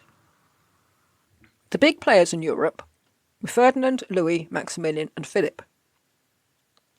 The Pope was never a big player, but had to rely on associations with one or more of the big players. All the rulers, although I'm not sure about Henry, but all the others used benefices as a weapon against the Pope. If they were happy with him, they'd let him choose who might have the benefices and might even send revenue from them to Rome. If they were displeased with him, they wouldn't. And a cathedral chapter would be far more likely to capitulate to their own ruler, who was closer to them and had the means of enforcement, than to insist on the papal rights. And the Pope could throw excommunications and interdicts around, but these didn't have the power they once had because they'd been overused. Yeah. I think people must have seen, well, he's been excommunicated, but nothing seems to have gone wrong for him. Yes, and we may not be able to officially trade with them, but we still need that trade, so we can't just cut them off. Presumably, Henry was still trading with Venice when Venice was under the interdict. Yes. If Julius were to attract one or more of the big players to join with him, what could he offer? He didn't have a standing army like France had, or Maximilian with his landsknechts. He doesn't have massive trade either. The Papal States didn't run that way. No. The commander of the papal troops, Guidobaldo de Montefeltro, who may or may not have stabbed Juan Borgia and thrown him in the Tiber, was practically bedridden with gout. Not sure about syphilis, but, why not? He'd be the only one not to if he's not. The other person the Pope relied on, Francesco Gonzaga, was ambivalent when it came to attacking Ferrara, since his girlfriend Lucretia Borgia was there. So he often feigned illness so he wouldn't have to fight. And quite often he didn't have to feign illness, since he was riddled with syphilis. Oh, gosh. And the trouble was that because the various popes had had to interest themselves in political issues, this gave them feet of clay. They couldn't pretend to be ethereal beings existing in a space somewhere between man and God. They were grubby little politicians just like the rest of them. And Julius in particular he wasn't a very good diplomat. Because not only did he chase his servants out of the room with sticks, he often gave the impression of wanting to do the same things to ambassadors and envoys. Oh, yeah, that makes a good negotiation stance. Wow. He didn't have enough control over his feelings for diplomacy. But Julius had one saving grace. He was as stubborn as a mule. He would never give up, even when everything went against him. When everything he'd set up crumbled, when he was incapacitated by illness. In fact, that just exacerbated his resolve. The historian, Guicciardini, said that he was like Antaeus, the son of Mother Earth, who wrestled with Heracles. Heracles had to keep him off the ground, since when Antaeus touched the earth, he gained new strength from it. Quote, adversity had the same effect on the Pope, so that when he seemed to be at his lowest and most trampled down, he would rise up again with a still more steady and determined spirit, more hopeful of the future than ever, unquote. And that is quite a handy trait, given how many times he gets knocked down and trampled on. Yeah. Just makes him stronger. But does it make him stronger as in his attitude is stronger? Or are people turning to him because he's I think done one that? comes from the other, really, doesn't it? If he says, right, okay, that didn't work, but this will. We're all going to go to such and such a place and take that. Yeah, so People he's might actually say- learning from whatever happened. He does, Okay. yeah. Okay. Louis offered to provide troops to get the Venetians out of the papal lands, but Julius was to pay for them. And Julius was not at all happy with this arrangement, but in a way it seems fair enough to me. He's the one who wants his lands back. Yes. But he was probably worried that once Louis had a large army in northern Italy, would he go away again, or would he claim the lands for himself? Well, definitely beyond what had been Milan. allocated to him in Venice itself. And if he was worried about that, he was right to do so. Mm-hmm. If the Pope hadn't joined the League of Cambrai, it probably would never have got off the ground. Venice had their chance to pull back, but they didn't. They relied on the fact that Julius wouldn't have the nerve to allow France and Germany into Italy to run riot. Oh. Julius had compromised, which didn't show much belief in his own strength. He even suggested that the Venetians let him grant Faenza and Rimini as a fief to one of their citizens. So in effect, the Venetians would still be running the cities, but they would be papal states. He was told by the Venetian ambassador, quote, "Our state is not in the habit of making kings of its citizens," unquote, since they're a republic, remember. Yes. Most of the time, the ambassador didn't bother to report back to Venice at all, as if nothing the Pope did could be any interest to them. Wow. But what really was the last straw for Julius was that he received a letter from Venice which just dripped with sarcasm. And unfortunately, we haven't got the letter. Oh. But whatever they said, it was extremely ill-advised. Cardinal Cornaro and another Venetian cardinal, Grimani, stopped being asked to attend papal councils. Uh-oh. But Julius is the warrior pope, and yet he seems to be putting out all the stops here to avoid war. He's tried everything he can think of to compromise with Venice, but they just won't have it. They're risking having not only the Pope against them, but Louis, Maximilian and Ferdinand at the same time. I don't know whether they know. It's meant to be very hush-hush, so maybe they don't know at this point. But we know the Venetian Council of Ten because we've done an episode on them. And one of the things we talked about most was spies. They had a lot of spies. Yes. In fact, I think it was the first Actual, specific department of spies. Yeah, it was the first CIA or MI5? MI5, MI6, yeah. Yeah. What does the MI stand for? Mission Impossible? Ministry of Intelligence. Oh, okay. Yes. The fact that their spies may have found out what's going on might explain what happened next. Because on the 4th of April, Venice got cold feet and said, "Faenza and Rimini, just take them. We don't want them. They're yours." Wow. Why they could have done this earlier, I'm not Yeah. sure. But Julius couldn't accept their capitulation now. No, because they defended him. Now it's personal. But partly that, and it's also, it would have turned all the other members of the League against him because they were looking for a cut in the Venetian land. Right. He must have been kicking himself. He compromised Italy to get the Venetians out, and now the Venetians had said, "Well, it's fine, we're going." But, yeah, all right, the Venetians have gone. But now I've got... But the French... Yeah. It's cane toads and some. Yeah, because Louis still believes that he has right to have Milan through his mother and Naples through Renee. Yeah, through quite a dodgy system of Naples, I think. So getting him out when that was his aim right when he became king and has been the aim of every king. Well, no, since Charles VIII and Louis XII. Yeah, getting them out now that you've invited them in. Yeah. What is that about vampires? You can never get rid of them if you've invited them into your home. And Ferdinand, he's got his own plans. He's not going to leave if he can get the land for his grandson.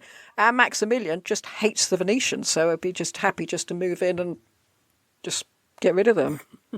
So, yes, he has done... Well, I say he's done a foolish thing. It wasn't foolish at the time. No, it was necessity.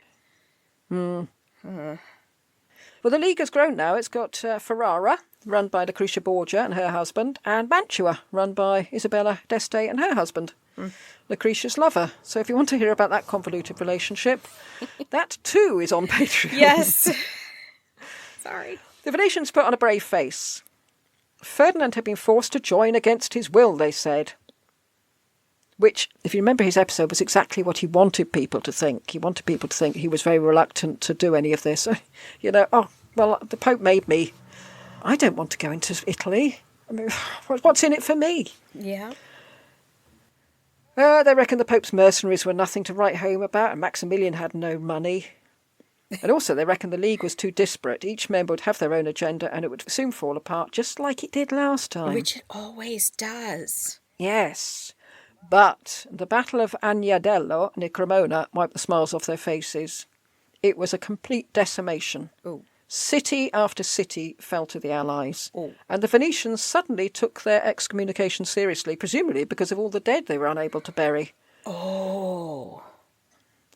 Now, they couldn't heap cities on Julius quickly enough. Here, take this one, and this one. And this one, we don't need this one anymore. Have this one. But Julius can't just stop now. He's in an awkward position. Very difficult position. Uh-oh. Yeah. The Doge wrote to the Pope in a very submissive, rather self-pitying way, quote, "The hand that struck could heal if it would," unquote. Ooh. Well, it wouldn't. Julius was in no mood to be conciliatory. Oh, he was just angry, so he didn't care. Okay, here I'm thinking he's stuck. No, he's not stuck. He's just stubborn.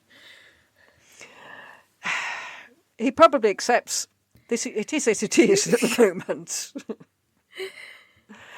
Venice was to give up all their land on the mainland, terra firma as they called it.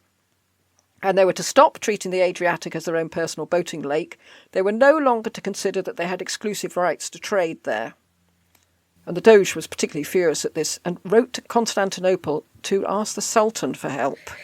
Oh, that's not going to make you any friends. No. Not even with the Sultan. No, I was just thinking about the alum trade, Yep. Julius. And they're rivals in the alum trade. But then the war turned in Venice's favour. They got back Padua, they captured the Marquis of Mantua, and that is Francesco Gonzaga. And as we learnt in Lucretia's episode, he complained that Lucretia was the only one who wrote to him while he was in prison in Venice. Didn't hear a peep out of his wife. And Venice lost its submissive, we're ever so humble attitude. Of course they and did. broke off negotiations with the Pope. They said, we're winning now. Yep. We were lying. You took too long to say yes. The Pope might have ranted and raved in public at Venice's behaviour, but he also had to be careful. Louis and Maximilian were all for grinding Venice into the dust, but Julius couldn't countenance this because his fear was that the Papal States would be next. Because in a funny way, he needs Venice. As a buffer. Otherwise, what was to stop Louis, Ferdinand and Maximilian? Yeah, if he doesn't give them that task and focus, then they have the ability to go after his own lands. Yeah. And once they got Venice... they have a place to start from. Yes. You no longer have to worry about how do I get troops over the Alps. No, they're already there. Mm-hmm. And so, on the 15th of February, 1510, Julius and the Venetians made terms. Venice promised to let the Pope run all aspects of the church, including benefices, which is very, very good of them. You're the Pope, but we're going to let you run the church, okay? Venice made concessions, including letting Rome and Ferrara have trading rights in the Adriatic. And it was quite a good compromise with no complete humiliation on either side. And there was general celebration in both Rome and Venice. And yet, on the very same day, the shadowy Council of Ten in Venice refuted the treaty, saying it was null and void because Venice had been forced to sign. Oh, my God. And they started a smear campaign against the Pope, Oh. including a letter from no less a person than Christ to him, What? warning of the terrible things if he kept going on about wanting his papal lands back. How do they think they can get away with that? I don't know whether this was meant to be an allegory or a forgery. I mean, if it's a forgery, yes, precisely. Yes, then you're idiots. Was the Pope meant to think, Christ is writing to me? Yes. He says I shouldn't do this. Oh, dear. So all was not going well. Although he was probably pretty pleased that peace had been concluded with Venice, he was soon to discover that this was a will-o'-the-wisp, and now he had to contend with a livid Louis and an incensed Maximilian, who both felt that Julius had let them down. Which he had. Because he had. Yes, what had happened to the complete annihilation of Venice? Yeah. So now he had the problem of how to contain these two massive egos. He probably didn't realise at this time that he'd had just as much to fear as from Ferdinand. And it had all fallen through with Venice. It couldn't be worse, really. Goodness. What a mess. What an absolute mess. Out of the two men, Louis and Julius, the Pope had the advantage. Louis was a vacillator. One day it was, the Pope has plunged a dagger in my heart with his peace in Venice. The next day it was, on the other hand, maybe we should reconcile with Rome. He's the Pope, after all. Well, he does have his wife, Anne of Brittany, trying to get him to reconcile with the Pope. Yeah. Well, Julius hasn't got a wife nagging at him. And he was a completely different character. He saw a problem, he saw a solution, he organised a plan of action. Yeah. Even his critics were impressed by the speed and single-mindedness with which he approached things. Well, if he doesn't listen to his counselors, he doesn't have to wait for them to argue it out. He can just make a choice. No. Yeah. No, he just says this is how things are going to be. Yeah. And then something happened which increased Louis's dithering and decreased Julius's worry. Cardinal d'Amboise died. Yay! At least that's what Julius is saying. Yes.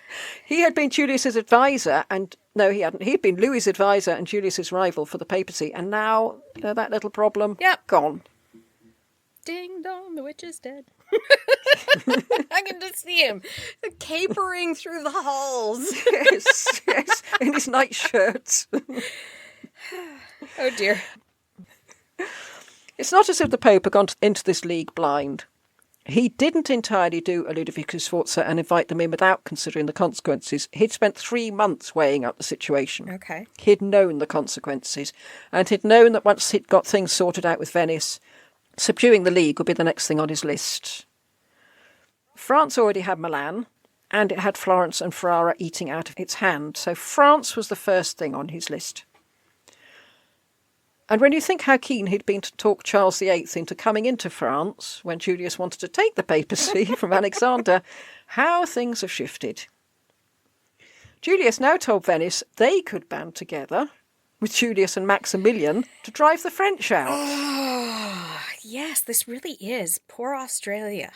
Yeah, which shows how this works. I'm a friend with France as long as I am enemies with Venice. Yes. If I become friends with Venice, then I can become an enemy of France. Yes. Which is what I wanted in the first place. Yes. The following February, Venice reluctantly agreed. They'd no reason to try and take on France. And the interdict was lifted. Now they could all get on with driving the French out of Italy. Oh, my goodness. The French who had been encouraged to come into Italy by Cardinal Rovere, as he was then, and then later by Pope Julius, as he was now, when he needed their help in Bologna. Who got to choose Cardinal d'Amboise's replacement? Did Julius or did Louis demand that he got to choose that person? I don't know. Interesting. Mm-hmm. I bet you they both picked somebody else and put them in place. So. And then Louis saying, right, I'm coming to Italy again to sort this out. Yep. Editing Lucy here.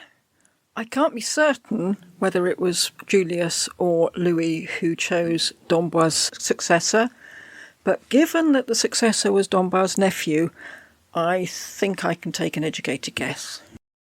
Anyway, taking on the French. This would involve 3 parts.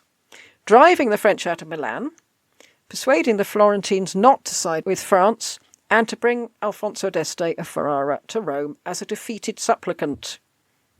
And this will be old news to Patreon members, since we spent some time in Milan with Leonardo da Vinci, in Florence with Machiavelli, and in Ferrara with Lucretia Borgia. So we've seen all of this. Yes. Julius decided to try and get Maximilian away from the French. He didn't particularly want him. He had a very low opinion of Maximilian. But he thought the least that would happen would be that it would sow confusion in the French court. For the time being, Julius kept up the pretense of still being friends with France. I don't know why he bothered, because they knew exactly what was going on. He also tried to get himself out of the League of Cambrai. And it seems odd that as leagues go, and there were several of them, Cambrai is the most famous, and yet Julius wasn't part of the original conference. The Venetians capitulated due to papal pressures rather than the pressure from the League, and Julius couldn't wait to get away from it. And yet we always hear about the League of Cambrai. Yeah. Louis went back to France, but before he went, he asked Julius if he intended to abide by the terms of the League of Cambrai. And Julius said, yes, of course, of course. Nothing would give him greater pleasure. And he made a bilateral pact with France to protect each other's territory in Italy. Oh. And presumably, Julius was thinking it might be handy to have the French on hand to protect his land, but I can't honestly see him making any effort to protect theirs. No, this is so confusing. I want the French out of Italy, but I will protect... No. I think he's covering the fact that he's intending to get rid of the French by saying, yes, Oh, no, yeah, what do you we're want? A friends. treaty? Yeah, fine. Yeah, no problem. But we know what treaties are worth. I don't know why people bother with them. No. Julius was furious when he discovered that his negotiator, Alidosi, had made promises to the French that Julius had definitely not given him permission to do. Quite the contrary. And what Alidosi's reason was for doing this, no one knows. Maybe he just thought he was doing the right thing. However, whatever Julius had signed, he still wanted to bring the French down. And he decided to scupper the negotiations between France and England. Oh. The English ambassador was one Christopher Bainbridge, who we heard of Yes. in Sylvester Jiggly's episode, Yes. when Jiggly apparently poisoned him, at the behest of Wolsey. Yes. And we'll see more of that anon. Bainbridge was desperate for a red hat, and so was likely to be amenable to the Pope's wishes.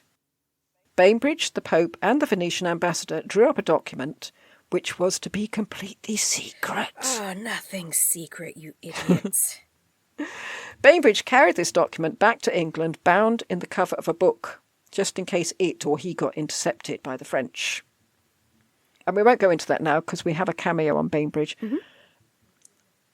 I didn't think there was much information about him, but I found a whole book just on his time in Rome. So we had one. Julius was also planning to attack Genoa and to free it from the French yoke. And he thought it would be a pushover. And it wasn't, because it never is. Louis immediately raised a large force and started bribing the big Genoan families to stick on his side. The first attack was a complete fiasco, but the second was even worse. Oh. Julius had promised the Genoans that if they revolted, he'd be there to back them up every inch of the way. And he wasn't. He said the Swiss were on their way. They weren't. And they weren't. He planned to help the Genoese, but, as was so often the case with Julius, his enthusiasm was greater than his military capability. Well, he is a pope. It's not like he's a general. He's a pope. He shouldn't have any military capability. No, but he wants military capability. And so he doesn't give up. In fact, he makes 3 attempts and would have made a 4th, but now he was very ill. None of the assaults were successful, and what it did do was to make it crystal clear that he was now at war with France. Uh-oh. There was no more hiding behind dodgy treaties. He now decided to take on Alfonso d'Este in Ferrara. What? When we did Lucretia Borgia's episode, and she's the wife of Alfonso d'Este, I don't think we really saw why the Pope should have turned against Alfonso. No, and I still don't. So we need some explanation, please. Well, it turns out that some of the Bentivoglio family from Bologna, which, if you remember, Julius had just taken back for the papacy, had taken refuge in Ferrara. Yeah, but that doesn't mean you attack them. And also, there are marital links between the two families, so... Yes, but you're already taking on France. Yes, I know, it does seem foolish. Yes, very much so. But we know Julius takes things personally, and if Ferrara's taking in the Bentivoglio, he would think, well, they're my enemies. Right. How dare they take in my enemies, even if they are related? Right. D'Este didn't want to fall out with the Pope, so he pretended he didn't know they were there. Who, this man? No. Oh, sorry. Oh, he must have been standing behind the curtain. I had no idea. No clue. And in fact, they left soon to go to Mantua, the court of Isabella d'Este. I couldn't work out why the Pope didn't come down on her as much as he did on Ferrara. Female? I wondered if it was the presence of Lucretia Borgia which really riled him. He doesn't like the Borgias. Right. As he had liked Alfonso, because he gave Alfonso the Golden Rose, the prize given to bestest ruler, as far as the papacy is concerned. Okay. You're the employee of the month. But in the early years of Alfonso's rule, the Pope had warned him against getting too close to the Venetians. Stick to the French, he'd said, at that time. Now that they had, he was angry. How dare you stick to the French? Don't you know things have changed? We don't like the French anymore. But Alfonso was only too happy by the overthrow of Venice, and was also happy to throw in his lot with France for protection. Julius called it their mania for protection, but it's quite understandable. When Cesare Borgia was on the rampage in that area, Ferrara was safe because Cesare's sister was there. Yes. Now there's nothing which specifically protects Ferrara. Yeah. And Alfonso may not have seen it as be friends with the French, automatically be enemies with the Pope. I mean, everything changes so quickly that at the time he probably thought, I can be friends with the French and the Pope. They're on the same side. Yeah. And look, they've just made this treaty, so they must be on the same side. And there was a more specific reason for Julius to be annoyed with Alfonso, and it takes us back to the alum trade in a way. Now that Ferrara was no longer under the yoke of Venice, Alfonso started getting salt from the salt pan of Camacchio, something that had been forbidden by the Venetians since they wanted to hold on to the monopoly. Ah, okay. However, Julius had just taken over a salt works from Venice, and now he wanted to hold on to his percentage of the trade. Right. So, not so much political, and certainly not spiritual, but commercial. Although he did say, quote, "It's God's will that the Duke of Ferrara should be punished and Italy be freed from the hands of the French," unquote. He didn't say, "It's God's will that I should get the money from the salt pans and you shouldn't." Perhaps he wasn't quite so certain about that. Wow. Alfonso was initially oblivious to how much he'd offended the Pope, mainly because the Ferrarese embassy hadn't picked up on it. He thought it was all about the salt and suggested to Alfonso that he lay off the salt for a bit. That makes it sound like he's telling him to stay off the alcohol. It does. Just keep off the salt. Yes. It's not good for you. Yeah. He didn't realise that there was an underlying reason that Julius was furious that Alfonso had sought protection from the French. And you can see his point. Who would he be seeking protection against? Alfonso would have said from Venice, but Julius suspected that it was for himself. And it's not a good look for a pope when people seek protection against you. Yeah. Julius told Ferdinand that he could have Naples if he provided troops to take down Ferrara. You just want to grab everybody and shake them really, really hard. Yes. Just go back to your own country. Everybody back to your own countries. Yeah, just stop. You're getting nowhere. Ferdinand agreed, although he thought the Pope had a, quote, mala natura, unquote, bad nature. One thing you do notice at the time, what low opinions they do have of each other. Everybody's got something they say, yeah, I'll do that with them, but, I can't stand the sight of him. Yeah. Oh, awful man. And yet, half the time you've never met. No. Well, especially if you've just sailed past while he's standing there going, oh, hang on, Hey, hang on, wait. I'm right here. Oh, I didn't see me. Probably didn't know I was here. Yeah. In August 1510, Julius slapped an excommunication on Alfonso, and he started a military campaign. To start with, Julius was back in Rome while the fighting was going on, but then he got antsy and moved to Bologna to be closer to the action. And, if we remember Lucretia Borgia's episode, this was when he discovered that Francesco Gonzaga wasn't putting as much effort into this as he might. Julius got so fed up with him that he held his eldest son hostage, dependent on Gonzaga's good behaviour. And that's an odd way to treat your general. Yeah. I don't trust you, I'm going to hold your son. It's not an enemy. You rely on that man. And you're not spreading goodwill amongst your employees. No. He's also discovered that Bologna wasn't much enjoying being a papal state since the man Julius had left in charge, Cardinal Alidosi, was rubbish and everyone hated him. He was even known to be pro-French. He'd picked the wrong person again. Julius may have been champing at the bit to get at Louis, but Louis was actually very reluctant to go to war with the Pope. And I think it's that residual thing. He is the Pope. I mean, it means something. Yes. Even if you constantly badmouth him behind his back. The office means something, maybe not the person. Yes, if he weren't the Pope, he wouldn't have any problem going after him. But Louis was afraid it would affect his salvation if he went against Julius. But by August, Julius had made it clear that he'd accept no terms, and so Louis felt his hand had been forced. He was going to get Bologna back for the Bentivoglio and get back the cities that Alfonso of Ferrara had lost to the papacy. So Yes, he's taking papal land away from the papacy and giving it back to the people who'd had it. People can't see me shaking my head throughout this entire thing. But the Bolognese didn't want Bentivoglio and put up a resistance. I mean, they didn't want this Cardinal Alidossi, but they certainly don't want Bentivoglio. Julius came out onto his balcony, because remember, he's in Bologna at this time, and blessed everyone, and then went back to bed because he was racked with fever. He had tertian fever and hemorrhoids, but in his usual over-optimistic way, he announced that he'd already beaten the French. So that's good. From the comfort of his bed, he's saying, yes, don't worry about the French. I've got them covered. We've got that sorted. Yeah. I think it's a psychological thing. It's making the decision to do something. In his head, it becomes transmogrified into having succeeded to do it.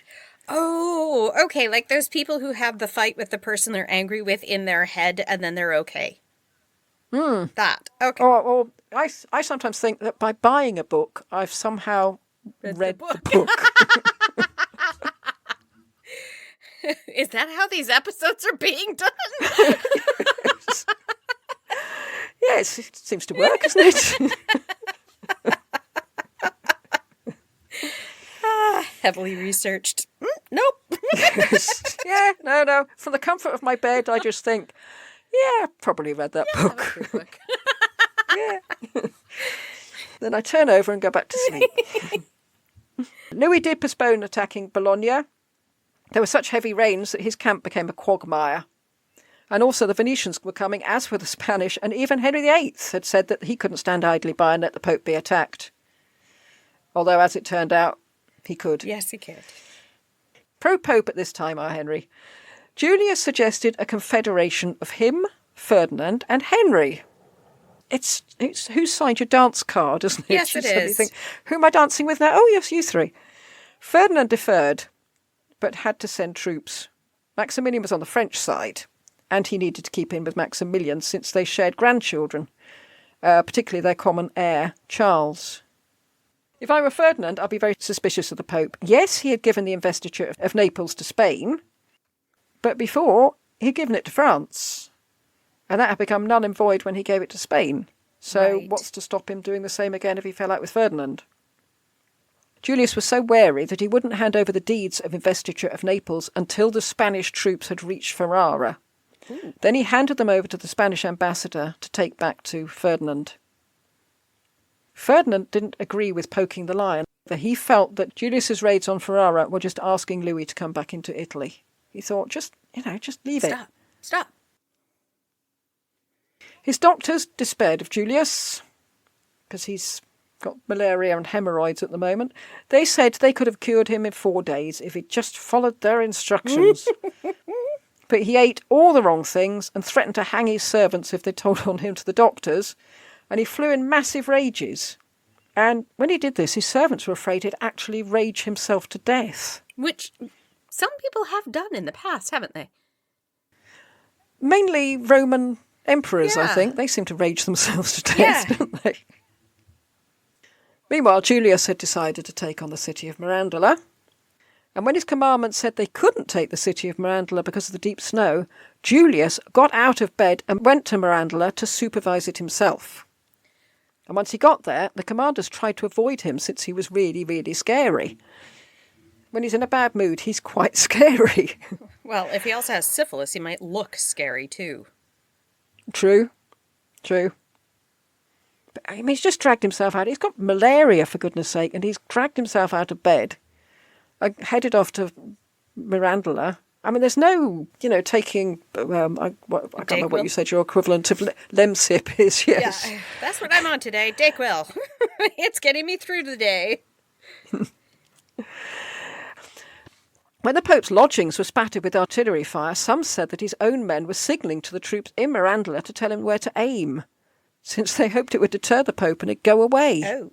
Go back to bed. Go home. I mean, that's a bit much, isn't it? Yeah. When the commanders are saying, he's in there. Yeah. The papal commanders were useless. Especially if they're saying he's in there. Yes. I think they were worried about being found out. because, quote, there was no control in the papal camp.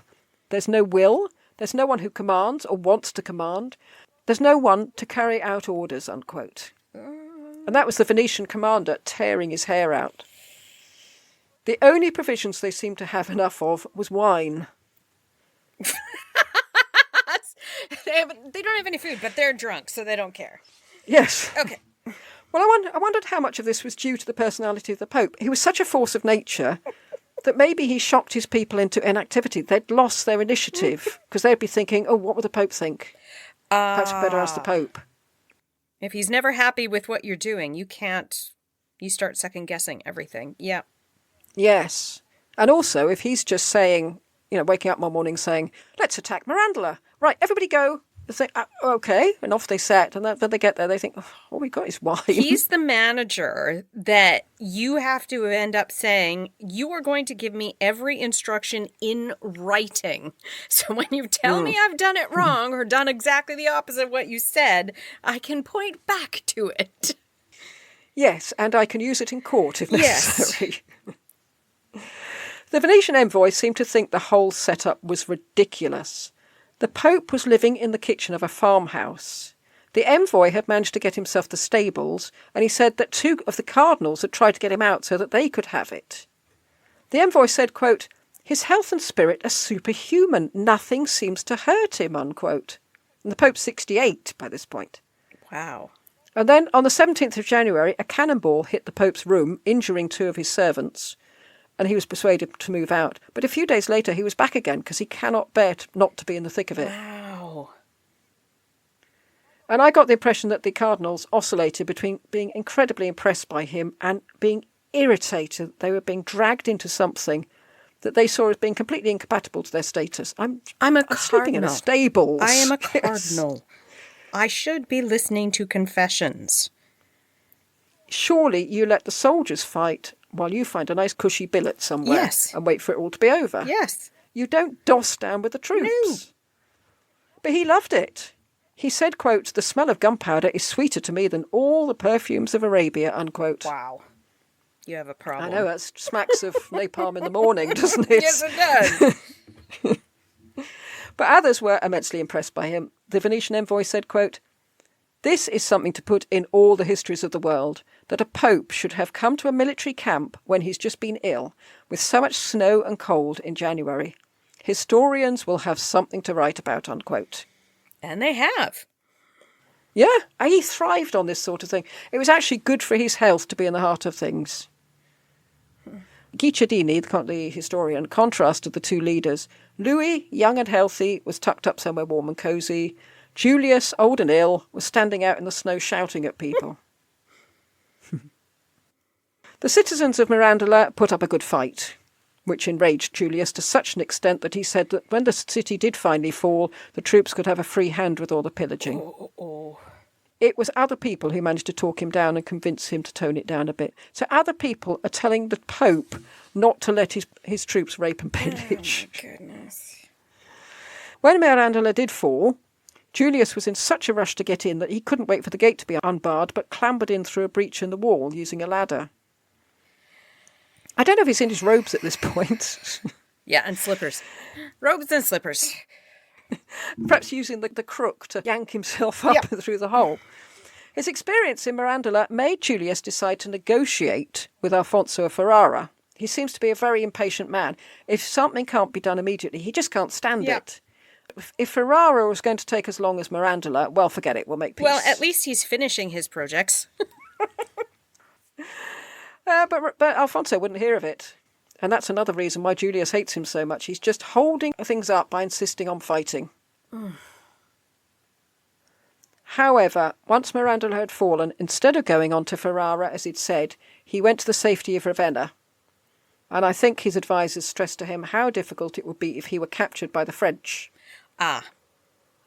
Yeah. I mean, that might be the one argument that might tilt it. Yeah, if they capture you, we can't do anything. Yeah.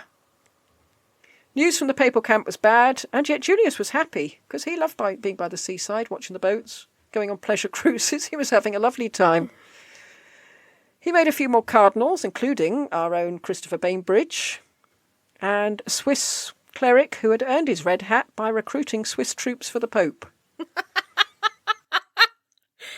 No, that is not what you're supposed to be doing. No, it does seem these people are being chosen less for their knowledge of theology or their saintly nature than how useful they are to Julius's military campaigns. Yeah. There were peace talks between Louis and Julius, instigated not, I think, by them, but strangely, by James IV of Scotland. Well, that's random. Isn't it? Yes. He wanted everyone just to get along so they could concentrate on giving it to the infidel. And it seems unlikely that Julius actually wanted peace, but he could hardly say, no, I don't want to give it to the infidel. I want to bring Louis to his knees. Yeah. James might have been afraid that with the old alliance, if the French were fighting the Pope, Scotland might get dragged into fighting him too, and he didn't want to fight the Pope. What Julius was most keen on was turning Maximilian to his side, because Maximilian, you won't be surprised to hear, was dithering. Maximilian's man, Matthias Lang, said of Julius, quote, "Many believe that the Pope longs for battle rather out of his anger and bad temper than for any better or more well-founded reason," unquote. Well, that could well be true. But I don't think that would put Maximilian off particularly. Nope. You'd probably think, yeah, fair enough. That's why I do it. At the beginning of September 1510, Julius set off for Bologna, despite being ill. And he's no spring chicken. Nearly 70. And despite the rain which was coming down in stair rods, the Pope pushed on. Sorry, coming down in what? Stair rods. Don't you have stair rods? Nope, don't have that saying. Oh, right, okay. I don't know why stair rods. It's bizarre, isn't it? No different than raining like cats and dogs. I know, I was just about to say, it's raining cats and dogs. But stair rods seem even more... Yeah. Paris de Grassis, his version of Burchett, said that when the people saw the Pope arriving in their city dripping wet and covered in mud, they were much amazed and fell down on their knees to pray. No, he didn't say that. He said they laughed. They laughed at him. Oh, gosh.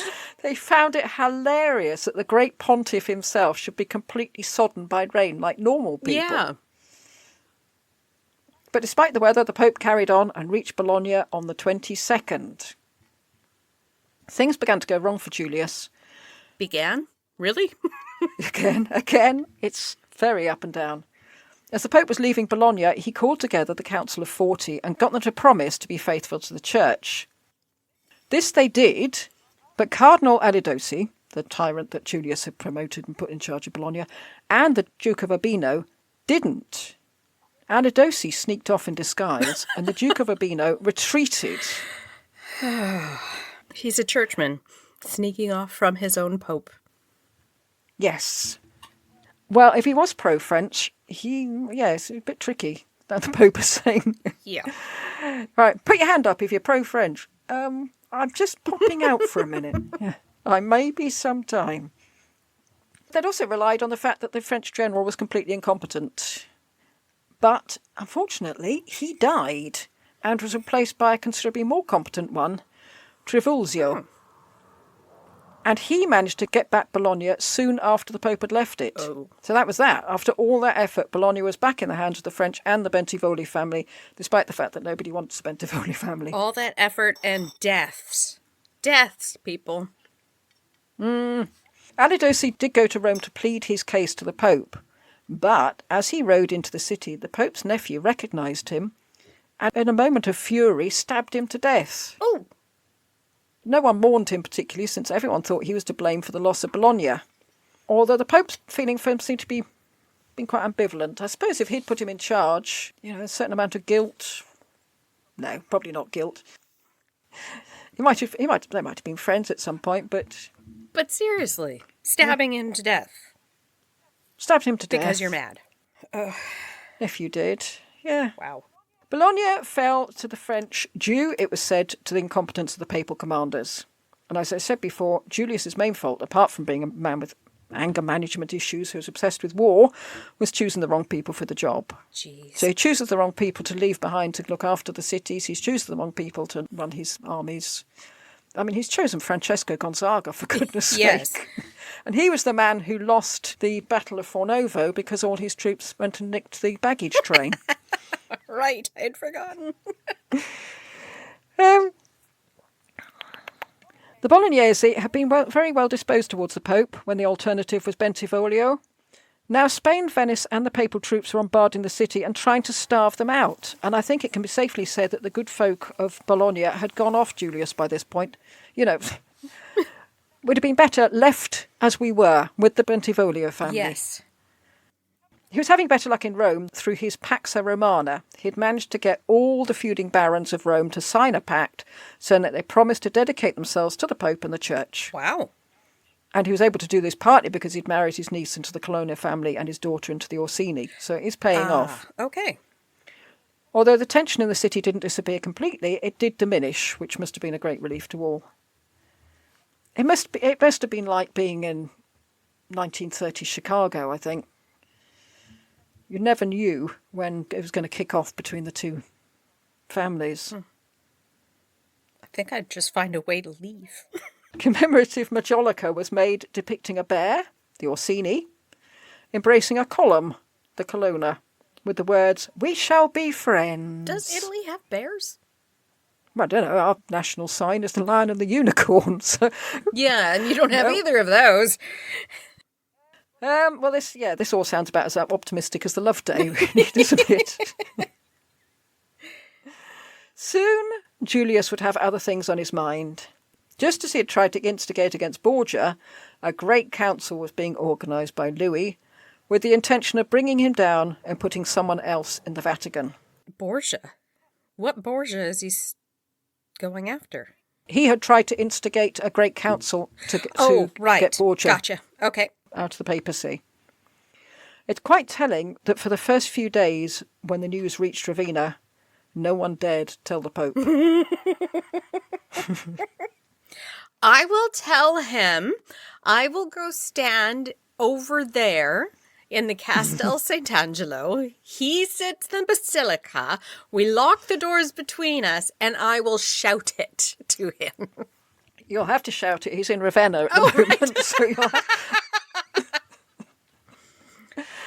Yeah, it's just reminded me of when Stalin died and no one dared touch him because they were so terrified of him, even when he was dead. I didn't know anything. I don't want to have. Yeah, I don't want to have anything to do with it, really. Yeah. So they just opened the door. They said, "Do you think he's dead?" I said, "I think he is." Wow. Okay, and shut the door again. But yes, so we'll find out next week what happens when this great council tries to topple the Pope. And I think they would have a few things on him, really. I mean, should a Pope be a military commander? Should he be telling his troops to rape and pillage because he's fed up with the city because they put up a good resistance? I think Louis could well have a good case. Yeah. He's kind of failing in everything you're supposed to be as a Pope. And it started out so well. All that talk about, right, I'm going to bring law and order. I'm going to try and make everybody's lives a lot easier. He's gone to war with everybody. Yes, absolutely everybody. He is now the problem. Except for the King of Denmark. We haven't heard him going against him. Oh. No, I meant to say this at the beginning. No. The King of Denmark does not come into this, but I did mean to say right at the beginning, and I will say it now before we leave, that there is a new Rexipod. Oh? And the Rexipod is called Kingdom with an umlaut on the O. Oh, so it's Kingdom. Okay. And I can't remember why. There's some clever wordplay about that, but I can't remember. You have to listen to the actual thing. And they were doing the monarchs of Sweden. Ooh. But because King John of Denmark was also King of Sweden, they will be doing an episode on him. Oh, good. So we can compare and contrast when they get to him. Yeah. They are out then. They're active already. Okay. I'm going to They're find active them. already, yes. They've put out at least one episode that I've listened to, and I was going to listen to another because it's good. They're very good, and I would recommend listening to get to the background of when obviously the main episode arrives with King John, the one they're leading up to. It's the crescendo of Swedish history. Cool. Very cool. Okay, we'll see you next week for yet more of Julius. Yes. Thank you for listening. Goodbye. Goodbye.